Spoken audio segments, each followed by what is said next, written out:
हाय दोस्तों, तो आज हम पढ़ने वाले हैं फर्स्ट चैप्टर का। ये फोर्थ लेक्चर है, फोर्थ वीडियो होगी। इसके पहले 3 वीडियो है, अगर आपने वो नहीं देखी है तो प्लीज़ आप जाकर देख सकते हैं ताकि आपको वीडियो अच्छी समझ में आए। तो इसमें हम पढ़ने वाले हैं तीव्रता। तीव्रता होता क्या है समझ लेते हैं। मान लीजिए कोई प्लस क्यू आवेश है, इसका कुछ एक क्षेत्र होगा। इस क्षेत्र में यदि किसी परीक्षण आवेश को लाया जाए, किसी परीक्षण आवेश वह आवेश है जिसका खुद का कोई क्षेत्र ना हो। इस परीक्षण आवेश को लगाया जाए तो इसके कारण इस पर लगने वाले बल तथा इसके अनुपात को हम बोलते हैं वैद्युत क्षेत्र की तीव्रता।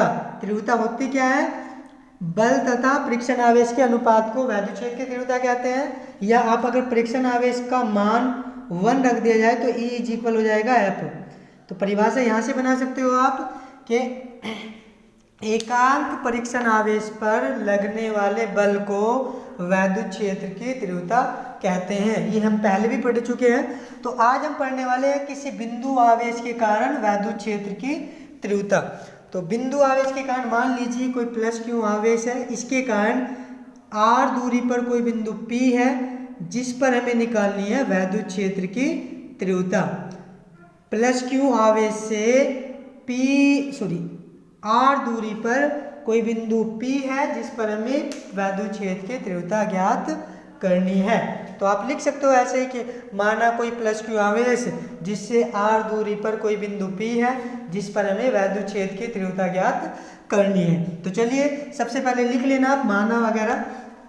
इसके बाद प्लस क्यू आवेश, अब वैद्युत क्षेत्र की तीव्रता ज्ञात करने के लिए मान लेते हैं माना प्लस क्यू आवेश से r दूरी पर कोई बिंदु P है जिस पर अनंत से परीक्षण आवेश Q नोट को लाया जाता है। क्या किया हमने? किसी अनंत से परीक्षण आवेश Q नोट को इस बिंदु P तक लाए, तब प्लस क्यू आवेश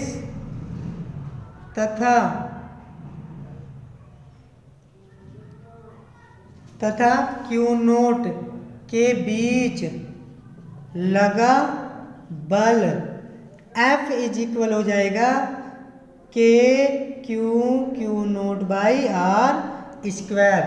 इसके बाद हमें पता है वैद्युत क्षेत्र की तीव्रता कितनी होती है? E is equal F by Q note. यहाँ पे F की वैल्यू पुट कर दो। E इज इक्वल हो जाएगा Q note by R square divide Q note. Q note से Q नोट कैंसिल आउट, तो इक्वेशन हो गई E is equal Q by R square. इसको सही रूप में लिखने के लिए थोड़ा अच्छा सा लगे, इसके लिए हम क्या कर देते हैं, इस K की वैल्यू पुट कर देते हैं 1 by 4 pi epsilon note Q by R square. मात्रक होता है न्यूटन पर कूलम। विमम वगैरह पहले ही पढ़ चुके हैं। तो आप रोक कर वीडियो को इसको नोट कर लीजिए या स्क्रीनशॉट आप ले सकते हैं, साथ के साथ तैयारी कर सकते हैं। तो चलिए इसके बाद हम पढ़ते हैं वैद्युत द्विध्रुव। क्या होता है वैद्युत द्विध्रुव, समझते हैं।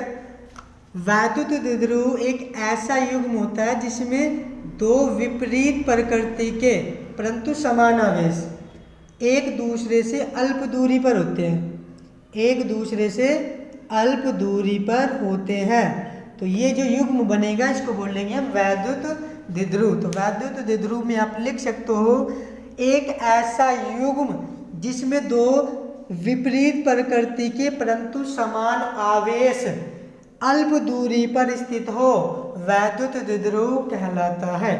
एक ऐसा युग्म जिसमें दो विपरीत प्रकृति के परंतु समान आवेश एक दूसरे से अल्प दूरी पर स्थित हो, वैद्युत द्विध्रुव कहलाता है। तो इसके बाद हम पढ़ते हैं वैद्युत द्विध्रुव आघूर्ण। वैद्युत द्विध्रुव आघूर्ण। तो क्या होता है वैद्युत द्विध्रुव आघूर्ण? वैद्युत द्विध्रुव आघूर्ण की अगर हम फॉर्मूले की बात करें तो होता है P = 2QL, और इससे बनेगी इसकी परिभाषा। देखिए 2QL, वैद्युत द्विध्रुव में किसी एक आवेश तथा उनके बीच की अल्प दूरी के गुणनफल को वैद्युत द्विध्रुव आघूर्ण कहते हैं। एक बार आप फिर दोबारा समझ लीजिए, वैद्युत द्विध्रुव में एक आवेश तथा उनके बीच की दूरी के गुणनफल को वैद्युत द्विध्रुव कहते हैं। फर्स्ट पॉइंट में आप लिख सकते हैं, इसे P से प्रदर्शित करते हैं, इसे P से प्रदर्शित करते हैं। सेकंड पॉइंट में आप लिख सकते हैं, इसका मात्रक, इसका जो मात्रक होता है वो होगा कूलाम मीटर, इसका मात्रक कूलाम मीटर। तीसरे पॉइंट में आप लिख सकते हो, यह एक सदिश राशि है, यह एक सदिश राशि है। चौथे पॉइंट में आप लिख सकते हो, इसकी विमा यहाँ से निकाल सकते हो, AT और M यानी कि लंबाई, तो ATL हो जाएगी। सभी की पावर कितनी होगी? 1, A1 T1 और L1। तो ये था आपका वैद्युत द्विध्रुव आघूर्ण। तो चलिए इसके बाद हम पढ़ते हैं वैद्युत द्विध्रुव आघूर्ण के कारण अक्षय स्थिति पर वैद्युत क्षेत्र की तीव्रता। इसके बाद हम पढ़ते हैं वैद्युत द्विध्रुव आघूर्ण के कारण अक्षय स्थिति पर वैद्युत क्षेत्र की तीव्रता। तो अक्षय स्थिति पर वैद्युत क्षेत्र की तीव्रता के लिए हम क्या मान लेते हैं? इस बिंदु O मान लेते हैं, और इससे इधर की ओर जो दूरी होगी अब वो हो जाएगी L, और इधर की ओर दूरी हो जाएगी L, इसीलिए इसकी दूरी मानी जाती है 2L, ताकि केंद्र से इधर की ओर जो दूरी हो वो L हो जाए, इधर की ओर जो दूरी हो वो भी L हो जाए। इस सेंटर पॉइंट से हम मान लेते हैं कि R दूरी पर इसकी अक्षय स्थिति पर कोई बिंदु P है जो कि इसके केंद्र से R दूरी पर है, और अनंत से परीक्षण आवेश को इस बिंदु तक लाया जाता है। और हम ज्ञात करेंगे कि इस बिंदु P पर वैद्युत क्षेत्र की तीव्रता कितनी होगी इन दोनों के कारण। तो इस परीक्षण आवेश का कोई काम नहीं है, चाहे तो आप इसको नहीं भी लिखो तो भी कोई प्रॉब्लम नहीं है। तो अब हम निकालते हैं वैद्युत क्षेत्र की तीव्रता। तो सबसे पहले इस -Q से इस बिंदु P की दूरी कितनी हो गई? ये हो गई R - L, और इस +Q से इस बिंदु P की दूरी कितनी हो गई? L+ हो गई, L + R या R + L, ये दूरी अब हमें मालूम है। तो सबसे पहले आप इसमें लिख सकते हो फलाना जो भी है। जैसे मान लेते हैं कि एक द्विध्रुव जिसके केंद्र से अक्षीय स्थिति पर कोई बिंदु P है, जिस पर हमें वैद्युत क्षेत्र की तीव्रता ज्ञात करनी है। इसके बाद कर लेते हैं -Q आवेश से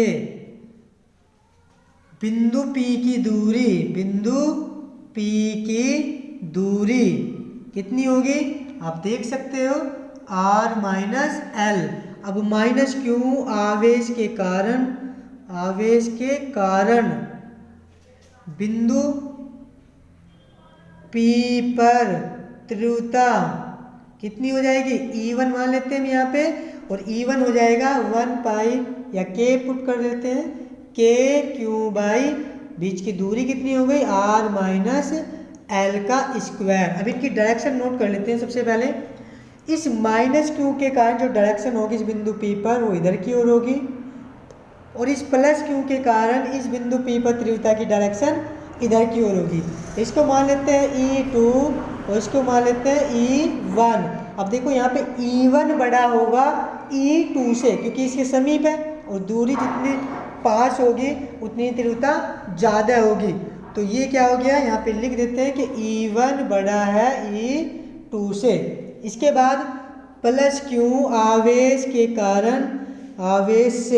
आवेश से बिंदु P की दूरी, ये हो गई आपकी R प्लस L, और माइनस क्यू आवेश के कारण बिंदु P पर तीव्रता, आप ये नोट कर सकते हो, E2 is equal K Q by R plus L का होल स्क्वायर, और माइनस नहीं यूज करेंगे दोनों में से किसी भी स्थान पर, केवल माइनस ये बताता है कि डायरेक्शन किस हो रहेगी तीव्रता की, केवल डायरेक्शन को बताता है।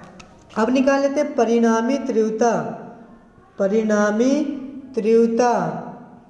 जो परिणामी तीव्रता होगी वो कितनी होगी, वो होगी E इज इक्वल, E1 बड़ा है तो E1 minus E2, value put कर देते हैं तो के क्यू, दोनों से देखो कॉमन ही है तो यहाँ पे हम कॉमन ही ले लेते हैं, यहाँ पे हो गया 1 बाई E1 बड़ा है तो E1 की वैल्यू है यहाँ पे R माइनस एल का होल स्क्वायर, और minus 1 by R plus L का होल स्क्वायर। क्या किया एक बार समझ लेते हैं, देखो दोनों से के क्यू कॉमन है, यहाँ पे बचा 1 बाई आर माइनस एल का होल स्क्वायर और 1 बाई आर प्लस एल का होल स्क्वायर, मल्टीप्लाई करा देते हैं के क्यू, इसकी मल्टीप्लाई इसके साथ कराओगे, वर्ग खोल देते हैं, वर्ग यहाँ पे यूज कर रहे हैं a प्लस बी का होल स्क्वायर, जो होता है A square plus B square plus 2ab, और यहाँ पे माइनस हो तो यहाँ पे केवल माइनस आएगा, तो इसको खोल देते हैं R square plus L square plus 2RL, इसके इससे मल्टीप्लाई करा देते हैं तो R square plus L square minus 2RL, minus किस लिए आया, क्योंकि इनके बीच में क्या था, माइनस था, और डिवाइड में हो गया R माइनस एल का होल स्क्वायर और R प्लस एल का होल स्क्वायर। अब यहाँ पे इस माइनस की यदि अंदर मल्टीप्लाई करा दी जाए तो यहाँ पे देख लेते हैं, तो ये हो जाएगा K Q bracket R square plus L square plus 2RL, और इसके बाद है minus R square minus L square और प्लस हो जाएगा 2RL, और डिवाइड में होगा R माइनस एल का होल स्क्वायर और R प्लस एल का होल स्क्वायर। देखो आर स्क्वायर से R square cancel out, L से एल कैंसिल आउट, ये दोनों ऐड हो जाएंगे, के क्यू ये हो गया 4RL डिवाइड, यहाँ पे एक बात और याद कर लेते हैं, थोड़ी सी याद करने वाली, हमें मालूम है कि जो L है वो एक बहुत छोटी दूरी है, R की अपेक्षा L जो है वो बहुत छोटी दूरी है, यहाँ पे लिख सकते हो R बहुत बहुत बहुत बड़ा है L से, तो L को छोड़ने पर L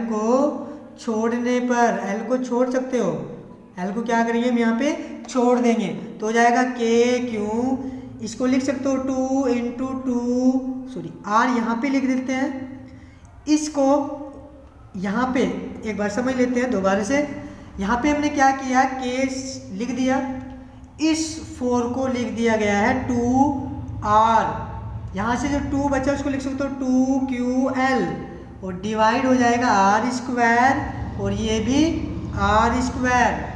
अब यहाँ से देखो ये जो वैल्यू है ये किसकी वैल्यू हो गई आपकी, ये हो गई P की वैल्यू, P थी 2QL, तो यहाँ पे P पुट कर देते हैं, एक R से एक R कैंसिल आउट हो जाएगा, ये हो गया K मल्टीप्लाई 2, ये हो गया P बाई R की मल्टीप्लाई R क्यूब, और K की वैल्यू अगर पुट कर दी जाए तो 1/4 pi epsilon not into 2P by R cube, ये है अक्षीय स्थिति पर वैद्युत क्षेत्र की तीव्रता। अगर आपको ये समझ नहीं आए तो आप वीडियो को दोबारा से देख सकते हो ताकि आपको समझ आए, और अगर तब भी आपको कोई प्रॉब्लम है तो आप कमेंट बॉक्स में आप बता सकते हो, ताकि इसी की मैं आपको व्हाट्सअप द्वारा इसका सॉल्यूशन दे सकूं। तो अगर आपको कोई भी प्रॉब्लम है तो प्लीज़ आप कमेंट करना ज़रूर। तो चलिए आपने नोट कर लिया होगा, आप वीडियो रोक कर इसे नोट कर सकते हैं। इसके बाद हम समझते हैं वैद्युत क्षेत्र की तीव्रता निरक्षीय स्थिति पर। ये थी अक्षीय स्थिति पर, अब निकालते हैं निरक्षीय स्थिति पर वैद्युत क्षेत्र की तीव्रता। निरक्षीय स्थिति पर वैद्युत क्षेत्र की तीव्रता। तो निरक्षीय स्थिति पर वैद्युत द्विध्रुव के, यहाँ पे हम लिख लेते हैं वैद्युत द्विध्रुव। ये कोई वैद्युत द्विध्रुव है जिसके इधर मान लेते हैं प्लस क्यू, यहाँ पे हो गया माइनस क्यू, सेंटर पॉइंट हो गया ओ, इधर दूरी हो गई एल, इधर की दूरी हो गई एल। इससे वैद्युत द्विध्रुव आपको बताया था निरक्षीय स्थिति का मतलब आप इस पर लंब डाल दोगे और यहाँ से यहाँ तक दूरी और यहाँ से यहाँ तक की दूरी देखनी है और इस बिंदु P पर हम मान लेते हैं वैद्युत क्षेत्र की तीव्रता हमें ज्ञात करनी है। तो क्या परिभाषा होगी, लिख देता हूँ पहले। वैद्युत द्विध्रुव के निरक्षीय स्थिति पर निरक्षीय स्थिति पर तीव्रता। निरक्षीय स्थिति पर तीव्रता हम क्या निकालना है, वैद्युत द्विध्रुव के निरक्षीय स्थिति पर तीव्रता। तो इसमें आप लिख सकते हो स्वयं से कि माना एक द्विध्रुव जिसके केंद्र से r दूरी पर, ये मान लेते हैं r दूरी, केंद्र से r दूरी पर कोई बिंदु P है, केंद्र से निरक्षीय स्थिति पर, दोबारा से बोल देता हूँ। माना द्विध्रुव के केंद्र से निरक्षीय स्थिति पर r दूरी पर कोई बिंदु P है जिस पर हमें वैद्युत क्षेत्र की तीव्रता ज्ञात करनी है। एक बार दोबारा से सुन लीजिए। माना कोई द्विध्रुव जिसके केंद्र से निरक्षीय स्थिति पर r दूरी पर कोई बिंदु P है जिस पर हमें वैद्युत क्षेत्र की तीव्रता ज्ञात करनी है। अब देखिए इस बिंदु के कारण माइनस क्यू के कारण तीव्रता की डायरेक्शन होगी नीचे की ओर, इसको मान लेते हैं E1, और इसके कारण डायरेक्शन होगी इस ओर, इसको मान लेते हैं E2। ये हो गया E1 E2। और अगर हम यहाँ पे सेंटर में एक रेखा खींच दी जाए और इसको मान ले कि ये टोटल एंगल 2θ हुआ, तो ये हो गया थीटा और ये भी कितना हो गया थीटा, और ये एंगल यदि थीटा है तो ये एंगल कितना हो गया आपका, ये भी थीटा होगा। अब यहाँ से हम यूज करेंगे, सबसे पहले दूरी निकाल लेते हैं। देखो यहाँ से अगर मान ले ये सेंटर पॉइंट से यहाँ पे 90 डिग्री का एंगल बना हुआ है, तो पी ओ क्यू की अगर बात करें, त्रिभुज पी ओ क्यू में क्यू प्लस है, यहाँ पे आवेश है, यहाँ पे मान रख रहा हूँ मैं इसका। यहाँ से अगर निकाल ली जाए पी क्यू के बीच की दूरी, तो पाइथागोरस परिमेय आपने पढ़ी होगी, तो ये हो जाएगी ये वाली दूरी, ये और ये वाली दूरी के रूट, यानी कि यहाँ पे ये जो दूरी होगी ये होगी r² plus l² under root. आपने कर्ण स्क्वायर इज इक्वल होता है लंब स्क्वायर प्लस आधार स्क्वायर, और अगर कर्ण निकालोगे तो आप अंडर रूट में जाएगा। लंब यहाँ पे है r² और आधार कितना है l², तो ये दूरी हो गई यहाँ पे। अब मान रख देते हैं सभी के और निकालते हैं तीव्रता कितनी है।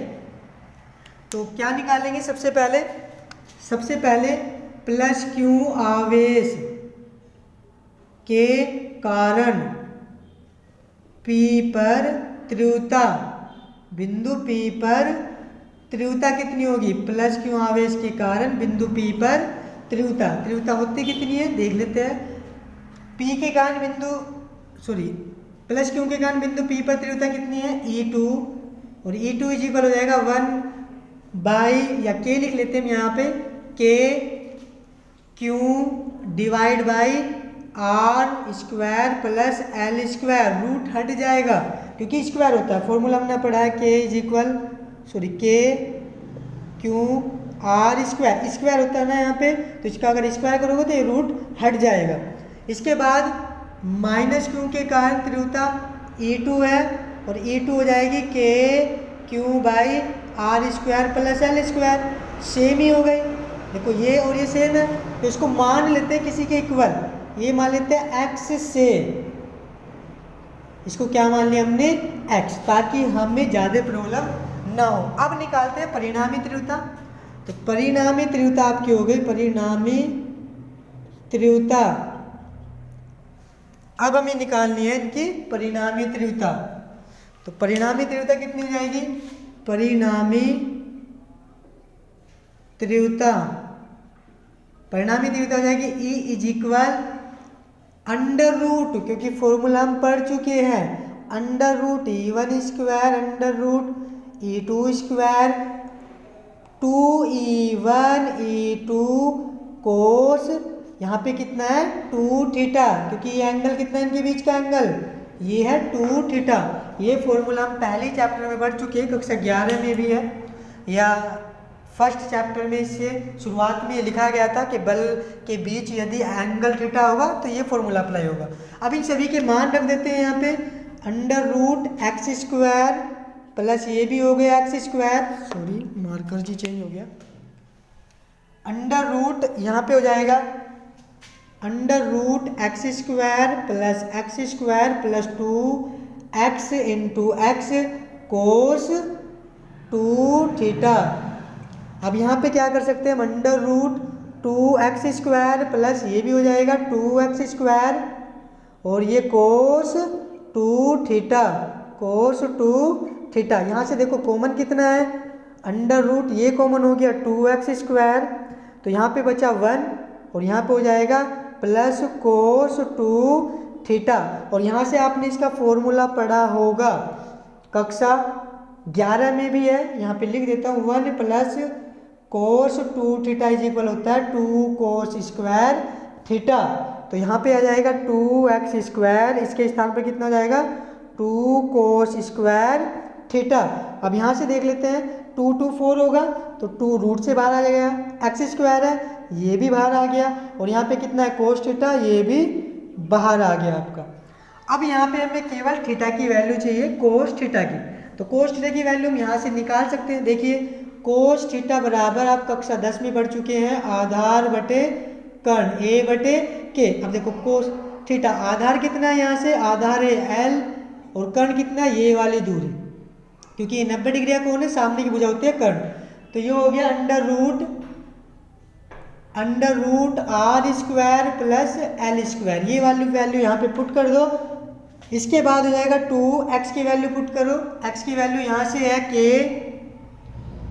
Q by R square plus L square और कोस की वैल्यू हमने यहाँ से निकाल ली है, कोस की value L under root R square plus L square. अब यहाँ पे इन दोनों की पावर हो जाएगी ऐड, तो इसको हम लिख सकते हैं 2k इसको थोड़ा सा अलग करके लिख लेते हैं k 2ql, ये l इसके साथ हो जाएगा और ये हो जाएगा आपका R square plus L square की पावर 3/2। 3/2 कैसे हो गई, ये यहाँ पे 1 पावर, यहाँ पे इसकी हाफ पावर है। अंडर रूट का मतलब कितना होता है हाफ पावर।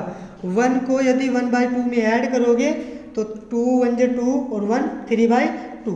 अब यहाँ पे फिर वही कंडीशन, ये बन गया आपका फॉर्मूला और L छोटा होगा यानी कि R जो है वो बड़ा होगा, R बहुत बड़ा है L से, तो L को छोड़ने पर L को हम क्या करेंगे यहाँ पे छोड़ देंगे, तो हो जाएगा K P डिवाइड में R स्क्वायर की पावर 3/2। ये पावर नहीं छोड़ सकते, L को हमने छोड़ दिया, 2 से 2 कैंसिल आउट, ये हो जाएगा K P/R क्यूब। और इसको सही रूप में अच्छा, ताकि अच्छा लगे देखने में, इसको लिखने के लिए क्या करोगे, K की वैल्यू पुट कर दोगे 1/4 pi epsilon not into P/R cube. ये है आपकी निरक्षीय स्थिति पर वैद्युत क्षेत्र की तीव्रता। तो अगर आपको कोई प्रॉब्लम है इसमें तो आप बता सकते हो। आई थिंक आपको ये समझ आ गया होगा। आप इस वीडियो को रोक कर इसे नोट कर सकते हैं या स्क्रीनशॉट ले सकते हैं या समझ सकते हैं डायरेक्टली। तो चलिए, समझ आ गया, आपने नोट कर लिया, तो चलिए फिर आगे देखते हैं। इसके बाद हम पढ़ने वाले हैं बल आघूर्ण, वैद्युत द्विध्रुव पर लगने वाला बल आघूर्ण। तो बल आघूर्ण क्या होता है समझते हैं सबसे पहले इसे। तो बल आघूर्ण वैद्युत द्विध्रुव पर लगने वाला बल आघूर्ण। बल आघूर्ण क्या होता है? वैद्युत द्विध्रुव का बल आघूर्ण। मान लीजिए आपने एक समान वैद्युत क्षेत्र में किसी द्विध्रुव को रख दिया जो क्षेत्र की दिशा के साथ कुछ एंगल बना रहा होगा। यहाँ पे मान लेते हैं ये कुछ एंगल बना रहा है यहाँ पे, और इसकी जो हाइट है, जो लंब है, और यहाँ से यहाँ तक की दूरी कुछ मान लेंगे, और ये हो गई आपकी 2L। यहाँ पे हो गया आपका माइनस आवेश, यहाँ पे हो गया आपका प्लस आवेश।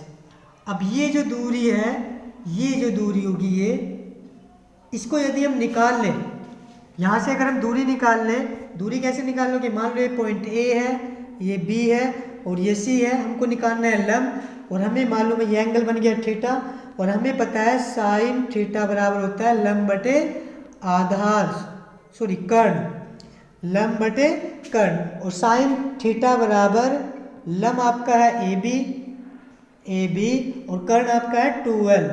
तो लंब आपका यहाँ से हो गया कितना? 2L sine theta. तो ये कितना हो गया? 2L sine theta. तो परिभाषा अगर हम लिखें इसकी, तो एक समान वैद्युत क्षेत्र में रखे द्विध्रुव पर लगने वाले बल को बल आघूर्ण कहते हैं। एक समान वैद्युत क्षेत्र में रखे वैद्युत द्विध्रुव पर लगने वाले बल को क्या कहते हैं? बल आघूर्ण कहते हैं। तो इसमें आप लिख लेना, माना एक द्विध्रुव जो एक समान वैद्युत क्षेत्र में रखा है, जिस पर लगने वाला बल कितना होगा? F वैद्युत द्विध्रुव। इसमें कुछ पॉइंट लिख सकते हो आप। सबसे पहले इसे टो से प्रदर्शित करते हैं, टो से प्रदर्शित। इसे किससे प्रदर्शित करते हैं? टो से। इसको लिखते हैं टो, इसे टो से प्रदर्शित करते हैं। और टो इज इक्वल जो होता है, सेकंड पॉइंट में हम लिख सकते हो, टो इज इक्वल होता है बल गुना लांबिक दूरी, बल गुना लांबिक दूरी। तो टो इज इक्वल हो जाएगा, बल कितना है?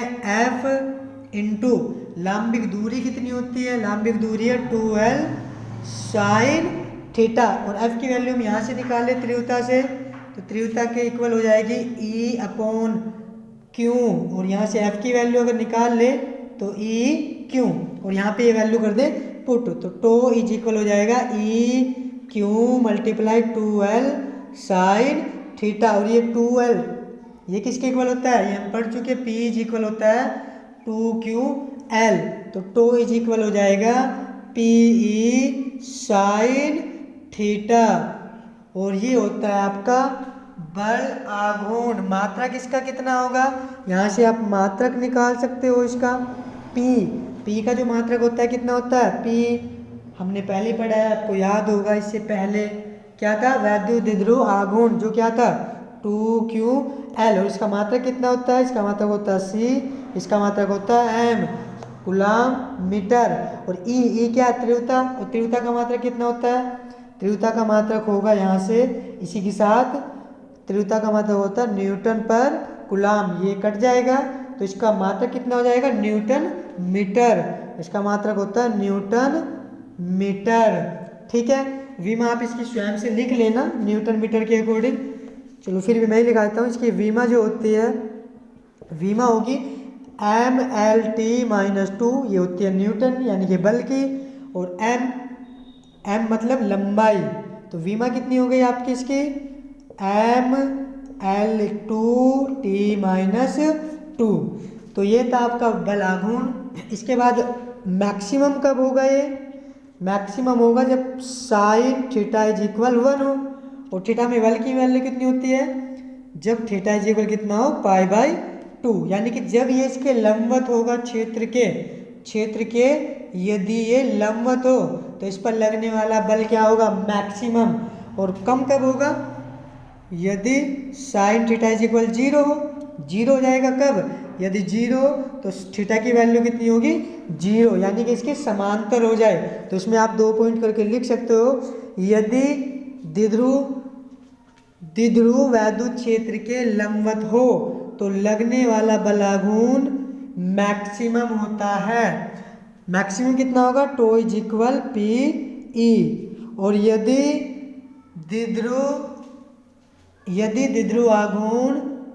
द्विध्रुव आघूर्ण वैद्युत क्षेत्र के समांतर हो तो लगने वाला बल कितना होगा, 0 होगा।